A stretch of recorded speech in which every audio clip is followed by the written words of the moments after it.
We are going to discuss the oldest currency in the world and the oldest money in the world.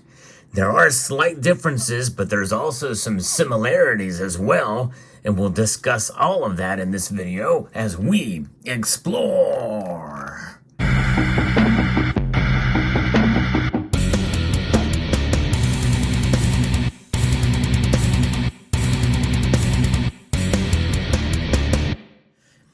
Currency versus money. It is a debate, and if most of you have seen The Hidden Secrets of Money by Mike Maloney, you probably know the difference that he defines them as being, but I actually disagree with that analysis because I believe that money and currency really are the same, but I distinguish them differently.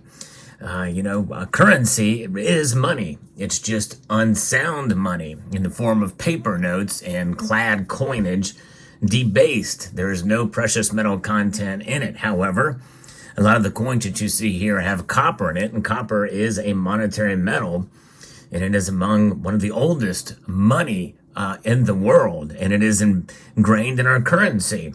And indeed, coins are a type of currency, but typically when people think of currency, they think of banknotes.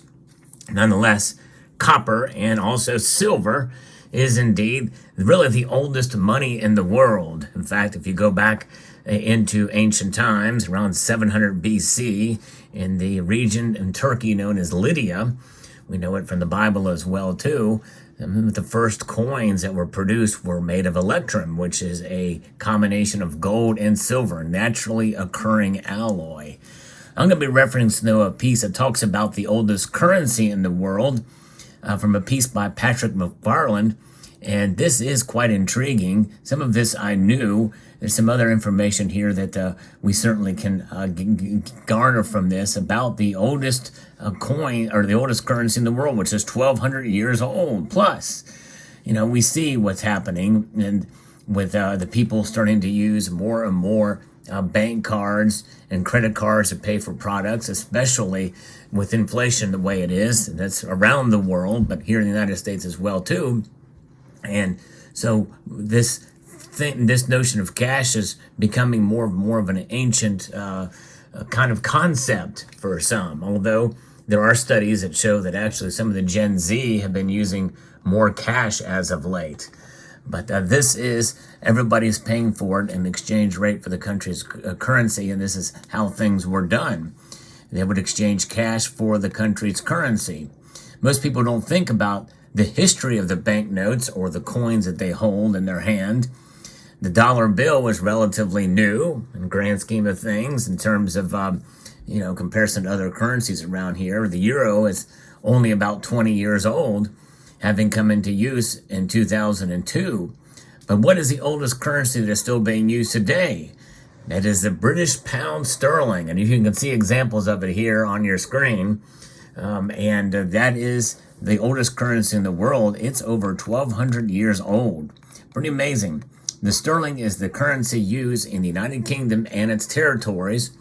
It has been used since the year 800.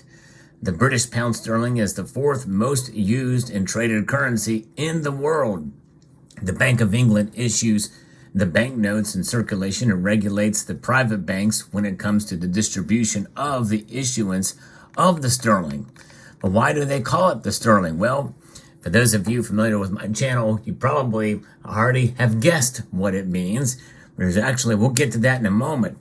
The currency is called sterling, but the individual units of the currency are called pound and penny. And pound is the highest denomination, penny is the smallest. In fact, when we think of pennies, most of us here in the United States think of the Lincoln cent.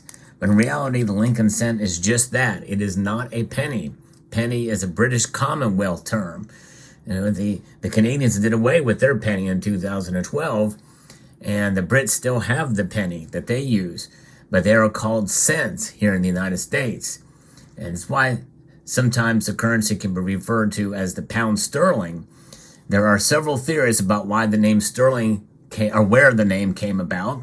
One theory refers to the Old English word for star, which is stiora, and the addition of ling to mean little star, because in Norman England, the coins used to have a tiny star on them. That's pretty interesting. I didn't really know that. Now we know the other theory about the Anglo-Saxons had silver coins that were called sterlings. Yes, that's right, sterlings. If one needed a pound, as in weight, of those sterlings, it would be called a pound sterling. So literally the currency itself and the foundation for it really goes back to its weight. And that is kind of what silver has been known to be, and especially in terms of denoting for weight, like pesos in Mexico.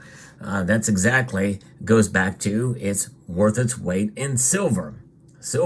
And really, it's pretty amazing. Silver is indeed money, and but it is sound money. And so when the currency has been fabricated based off of this notion of sound money, it means there's at least some strength behind it. Maybe not necessarily backed by silver, but there has been gold standards in the past, sound money standards. But currency, indeed, because it inflates, is unsound money. But it is indeed has all of the attributes of money, including a store of value. It's not a stable store of value, but a store of value nonetheless. And it is stable in so much that, it is something that, that its inflation rate is going to rise at a certain rate every year. For the Federal Reserve, that's 2%. Right now, most currencies are experiencing inflation, but it's at a manageable loss of value. It's because with the inflation we have now, it is at a manageable loss in value, not a desirable loss in value, and it's outside of the comfortability of the central banks, including the Federal Reserve and the Bank of England. So they implement policies to try to rein it in, to rein in inflation. That's really what it's about. It's kind of interesting and fascinating to see that direction, but it's a losing proposition in the end as they continue to print these things. But nonetheless, for 1,200 years, the pound has lasted. It's likely not going away anytime soon. And they've actually resisted what we have seen other European nations do to come together with the European Union to create the euro that I referenced earlier. Like in any other currency, there's also slang words attached to the sterling. The word tanner is used for the sixpence, and bob is used for a shilling. And I did not know that. You've heard me talk about and jokingly about the quid. People also use the word quid for 1 pound, kind of like what we use for the dollar, $1, and we call it lettuce and cabbage and the like, and nonetheless. So yeah, but it's fascinating to see that its roots go back to sound money. Sterling, pound sterling. I will make note that the coins that you see here are pure silver. These are pure silver coins, but they did not used to be that for these 2 pound coins. These 2 pound coins are bullion coins of Britannia, as issued by the Royal Mint. However, they indeed are not sterling silver at all. In fact, I don't know that they've ever been. There is what's known as a Britannia silver, and that is a unique alloy that was around.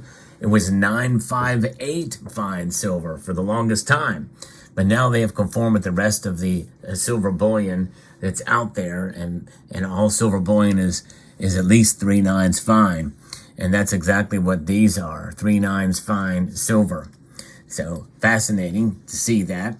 And of course you have banknotes as well too, but it's kind of interesting to see that this history is still with us here with the pound sterling. It was created when England adopted the Carolingian monetary system in the year 800. Carolingian. There were a variety of coins used with several names like shillings, pence, farthings, and halfpennies.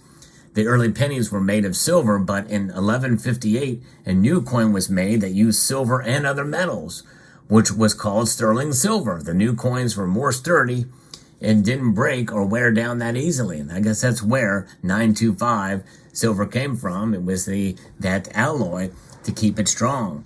During King Edward III's reign, gold coins were introduced.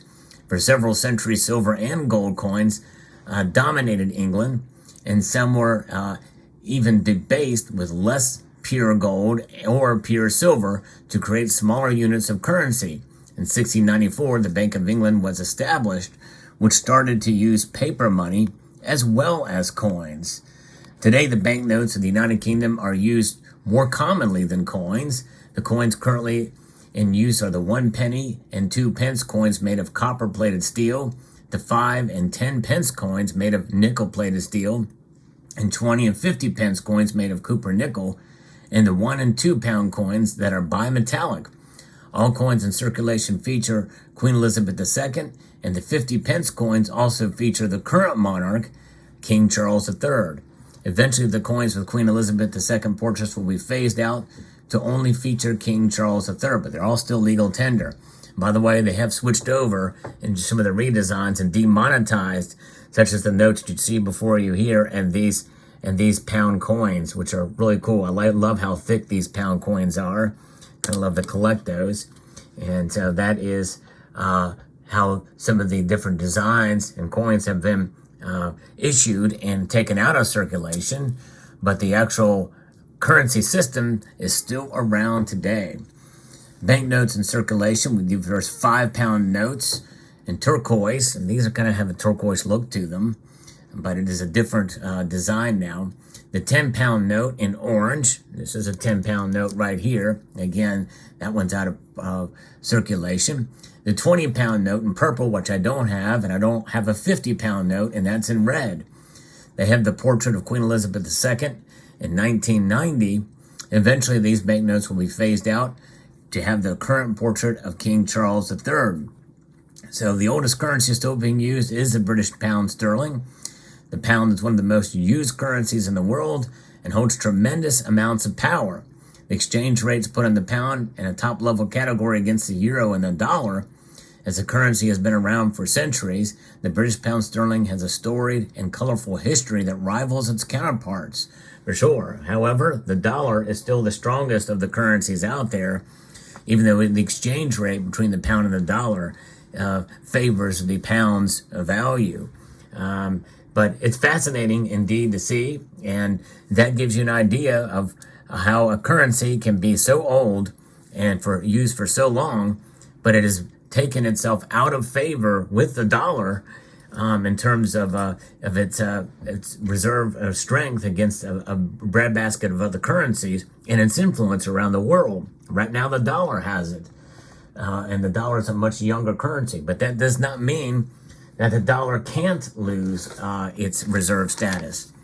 And that's the thing. Currencies come and go. And even though they may be indeed money, when the currencies fall out of favor or not used, and they're out of commission, they no longer are money. They're just notes. In fact, the examples I show you here, are not considered money anymore because they're not in circulation.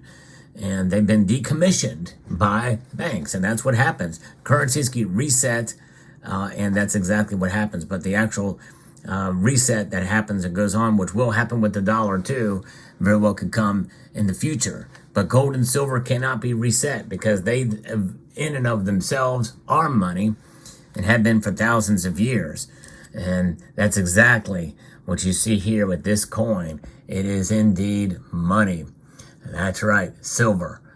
Even though right now it's a little bit dormant, it's asleep, but money it is nonetheless. Even with all of its radical and amazing and versatile industrial and medical and technological uses, silver indeed still does remain to this day a monetary metal. Let me know what your thoughts are in the comment section down below. Hope you found this video informative, insightful, and educational. I'd like to extend a multitude of gratitude to each and every one of you for taking the time to watch, and to encourage you to please rate, share, comment, and subscribe.